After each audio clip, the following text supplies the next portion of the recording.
air fryer market is worth $1.2 billion. Every East Asian female influencer says it's the future. Every middle Cool, but nobody's showing you the actual peer-reviewed studies, the blind taste tests, the hidden environmental ways they have the acids. But before we pick a winner, you need to understand what's actually happening inside your food level. It means part au science. Reaction 1, dehydration.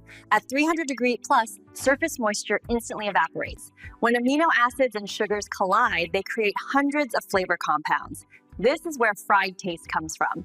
Oil rushes into the crispy shell, adding 10 to 20% weight and that rich mouthfeel. air fried fries taste exactly like deep fried ones? Or is that just another healthy lie we've been sold?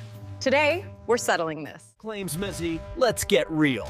Air fryer benefits: 70–80% less fat absorption, 90% less.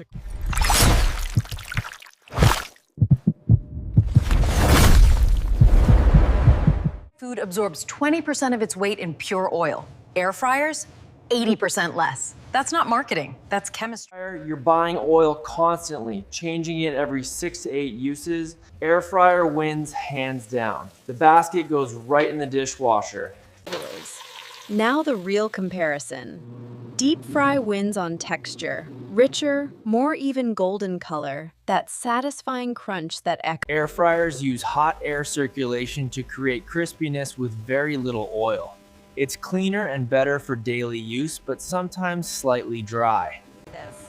The deep fryer gives you that unbeatable crispy taste, but the air fryer offers a healthier option with significantly less oil.